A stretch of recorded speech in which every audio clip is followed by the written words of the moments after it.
आज के इस वीडियो में ना हम आपको एप्लीकेशन कैसे लिखा जाता है इसके बारे में बताएंगे। तो जब हम बंक मारते हैं ना तो स्कूल में हम क्या करते हैं, एप्लीकेशन लिखते हैं। तो ये एप्लीकेशन आपके लिए कोई नई बात नहीं है, आप इससे फैमिलियर हैं। ठीक है, तो सबसे पहले आज का जो लीव एप्लीकेशन होगा ना वो ब्रदर के मैरिज पर होगा। यानी आप ना एक एप्लीकेशन लिखोगे स्कूल में कि मुझे छुट्टी चाहिए क्योंकि मेरे भाई का शादी है। कभी भी एप्लीकेशन लिखना होता है ना तो कुछ चीज़ें बहुत इंपॉर्टेंट होता है, उसको नोट करना होता है। नंबर 1 ये कि आपको ना इसमें बहुत बढ़ा-चढ़ा कर के बातें को नहीं लिखना है, पहली बात। नंबर 2 इसमें शुरुआत ना हमेशा टू से करना होता है और फिर कॉमा लगाना होता है। नंबर 3 आपको ना फिर स्कूल का नाम लिखना होता है, ठीक है? स्कूल का क्या लिखोगे? नाम लिखोगे, ठीक है? फिर नंबर 4 आपको ना फिर एड्रेस लिखना होता है स्कूल का, ठीक है?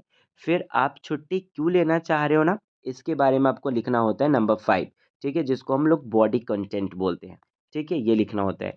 फिर छठे नंबर पे ना आपको बाकायदा उनसे रिक्वेस्ट करना होता है कि कृपया मेरे को 2 दिन, 3 दिन की छुट्टी दे दीजिए, तो मैं आपका बड़ा आभारी रहूँगा। ऐसा बात आपको लिखना पड़ेगा। ओके, शुरू करते हैं। सबसे पहले यहाँ पे आपने देखा टू लगा हुआ है, तो आपको टू लगाना पड़ेगा, फिर कॉमा देना पड़ेगा। फिर द प्रिंसिपल, फिर उसके बाद स्कूल का नाम, जैसे यहाँ पे लिखा है एवी एंड एवीएस एजुकेशन, वैसे आप अपने स्कूल का यहाँ पे नाम मेंशन करोगे। फिर ये जो एजुकेशन सेंटर है ना, ये सीखर चुनार में है, इसलिए यहाँ पे एड्रेस लिखा हुआ है। तो जो आपका स्कूल का एड्रेस होगा ना, वो आप वहाँ पे मेंशन कर दोगे, राइट? ओके। और फिर आपको ना सब्जेक्ट लिखना होता है, बहुत इंपॉर्टेंट होता है क्योंकि टीचर ना हमेशा सब्जेक्ट पर ही फ़ोकस करते हैं। तो सब्जेक्ट में आपको क्या लिखना है? आप आपको लीव एप्लीकेशन लिख रहे हैं आप, और किस लिए लिख रहे हैं? भाई के शादी के लिए। तो बस यही बात आपको वहाँ पे मेंशन कर देना है कि ये मैं ना मैरिज पार्टी में जाना चाह रहा हूँ, अपने भाई के शादी में जाना चाह रहा हूँ, उसे अटेंड करना चाह रहा हूँ, इसलिए आप एक लीव एप्लीकेशन लिख रहे हैं। तो यहाँ पे ये बात आप मेंशन कर देंगे, ओके? फिर ना आप यहाँ पे लिखेंगे रिस्पेक्टेड सर और मैडम। अगर आपके स्कूल में सर होंगे तो सर लिख दीजिएगा सिंपली, या फिर मैडम होंगे ना तो मैडम लिख दीजिएगा, या फिर दोनों आप लिख सकते हो, नो इशू। ओके, चलिए आगे मूव करते हैं। कहेंगे कि I beg to say that my brother's marriage. आप बताएंगे कि मैं आपसे बताना चाहता हूँ, या मैं आपको सूचित करना चाहता हूँ, या मैं आपको सूचित करता हूँ कि जो मेरा भाई है बड़ा, उसका ना शादी फिक्स हो गया है। तो मेरे बड़े भाई का शादी फिक्स हो गया है। कब फिक्स हुआ है? 17 फरवरी 2014 को। ओके, ये आप डेट वहाँ पे मेंशन कर दोगे, और आप बोलोगे ना कि जो सेरेमनी है ना, मतलब शादी के पहले कुछ रीति रिवाज होते हैं जिनको करना होता है। तो यहाँ पे यही बोलेंगे कि जो भी सेरेमनी है ना, उन सेरेमनी में आपको हिस्सा लेना ज़रूरी है, आप उसके एक पार्ट हैं।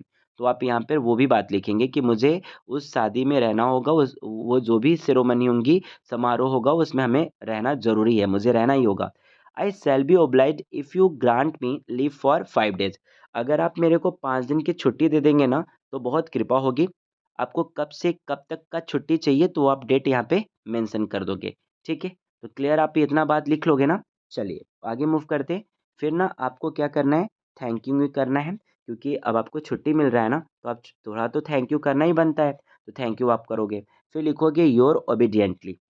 आप यहाँ पे ओबीडिएंटली भी लिख सकते हो, या फिर आप यहाँ पर ट्रूली भी लिख सकते हो, योर ट्रूली, योर आप लिख सकते हो योर फैथफुली, ऐसा लिख सकते हो, ठीक है?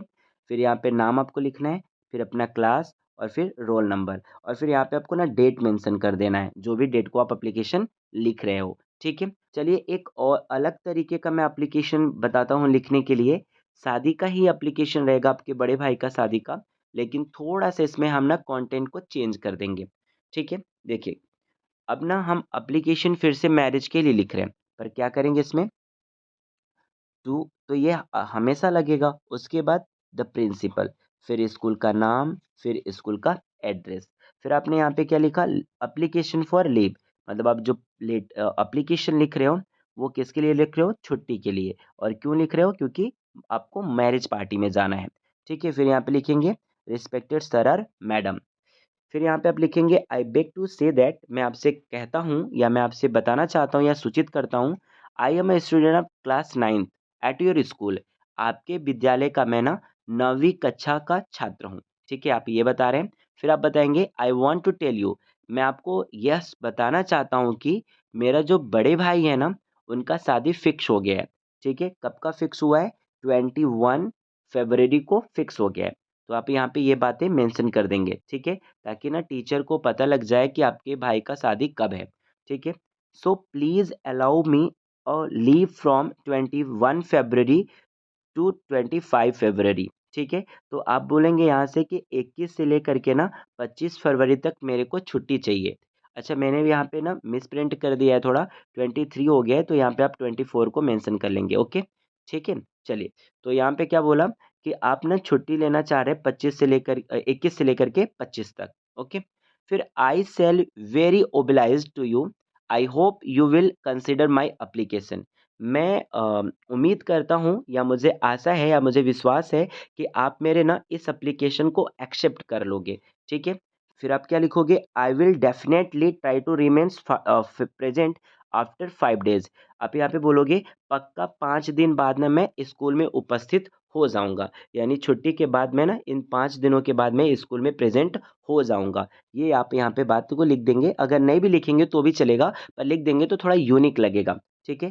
फिर आप बोलेंगे थैंक यू, योर ओबीडियंटली, फिर आपका नाम, फिर आपका क्लास, फिर आपका रोल नंबर, और फिर आपको यहाँ पे डेट मेंशन कर देना है, ठीक है, जिस डेट को आप एप्लीकेशन लिख रहे हो। तो मैंने अभी तक आपको 2 तरीके से लीव एप्लीकेशन लिखना बता दिया है, ठीक है। चलिए, आप दूसरे तरीके का एक और एप्लीकेशन लिखना बताते हैं। जैसे आपने तो मैरिज के लिए तो लिख ही दिया है, लेकिन एक अलग तरीके से, क्योंकि रीज़न आपको बदल बदल के देना होता है ना, तो उसके लिए, ठीक है। तो इस बार आप जो एप्लीकेशन लिखने वाले हो ना, वो स्टमक पेन पर लिखोगे, यानी आपके पेट में दर्द है इसलिए आप स्कूल नहीं आ पाओगे, ठीक है। तो चलिए, इसमें भी सेम चीज़ें रहेंगी, बस थोड़ी सी चीज़ें बॉडी कंटेंट में बदल जाती हैं। जैसे टू द प्रिंसिपल, ये आपको लिखना ही लिखना है, फिर अपने स्कूल का नाम और एड्रेस, राइट है क्या?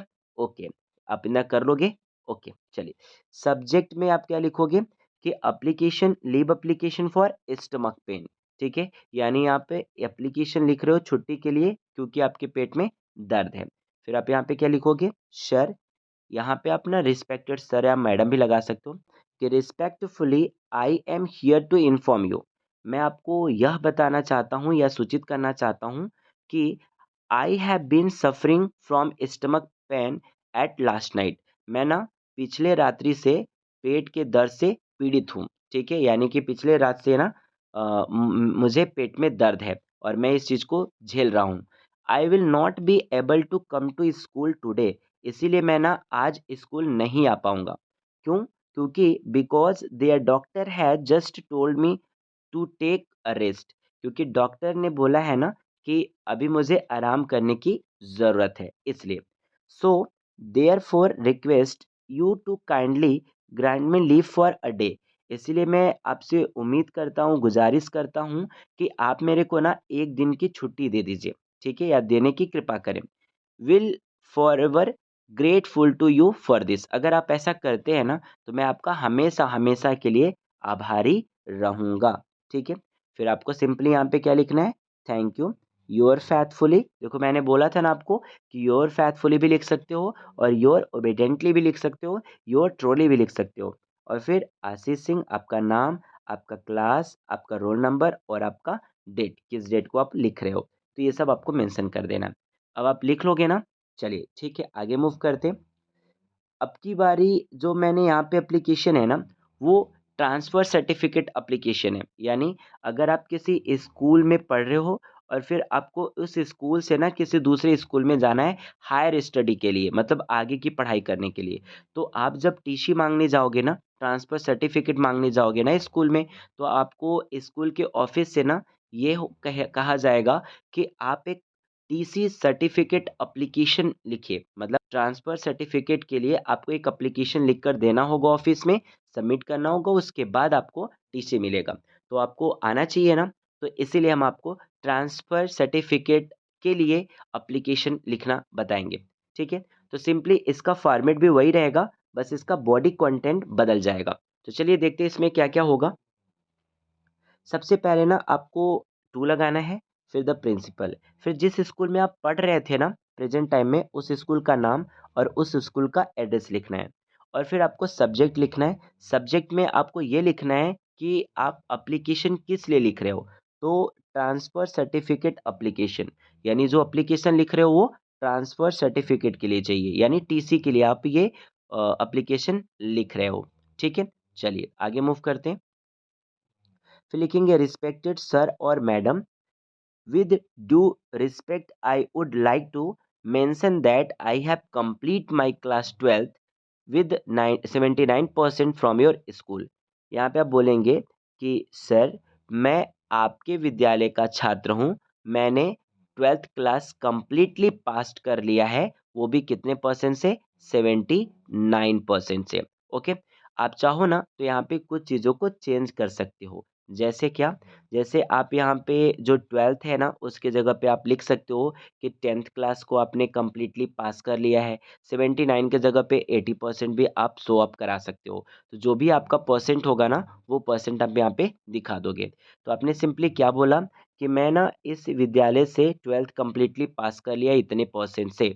ठीक है, I need a schooling living, और अब मुझे इस स्कूल को छोड़ के जाना पड़ेगा, और इसीलिए मुझे ना सर्टिफिकेट चाहिए। ठीक है, ताकि मैं हायर स्टडी कर सकूं आगे जा कर के किसी स्कूल में पढ़ करके। ठीक है, I have also cleared my due fee in the library. और फिर आप इन्हें ये छोटा सा बात लिखोगे। क्यों लिखोगे?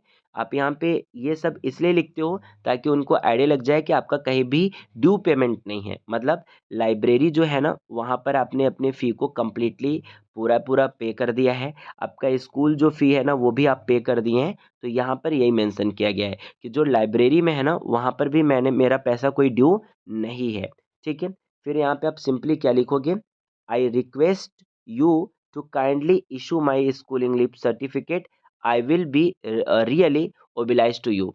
ठीक है, यहाँ पे आप बोल रहे हैं कि मैं उम्मीद करता हूँ कि आप मेरे को ट्रांसफ़र सर्टिफिकेट दे देंगे, और अगर आप ऐसा करते हैं तो मैं आपका बड़ा आभारी रहूँगा। इसका ये भी सेंस निकल सकता है कि आप मेरे को ट्रांसफ़र सर्टिफिकेट प्रोवाइड करने की कृपा करें, इशू का मतलब देने की कृपा करें। ठीक है, मैं आपका आभारी रहूँगा।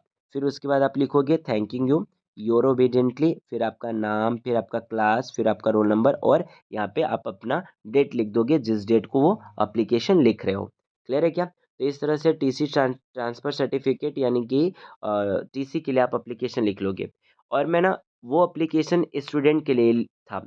जैसे आप स्टूडेंट हो ना, तो आप जब लिखोगे ना तो उस तरह की एप्लीकेशंस लिखोगे। लेकिन जब कोई पेरेंट्स लिखेगा या फिर आप ही किसी के पेरेंट्स के रूप में लिखोगे ना, तो फिर वो आपको नहीं लिखना होगा, फिर उसमें थोड़ी चीज़ें चेंज करनी होंगी। तो ये वाली क्या-क्या चेंजेस करना है, ये मैं आपको नेक्स्ट वीडियो में बताऊँगा। यानी इसका जो सेकंड पार्ट होगा ना, उसमें मैं आपको क्लियर करूँगा। तो अगर आपको सेकंड पार्ट चाहिए तो प्लीज़ कमेंट करें, और अगर वीडियो अच्छी लगी हो तो प्लीज़ अपने दोस्तों के साथ, अपने रिलेटिव्स के साथ इस वीडियो को शेयर करें, और अगर चैनल पर आप नए हैं तो चैनल को सब्सक्राइब कर लीजिए। तो चलिए इसके आगे की वीडियो के साथ मिलते हैं, यानी सेकंड पार्ट के साथ मिलते हैं। तब तक के लिए जय हिंद, जय Bharat, bye bye, take care.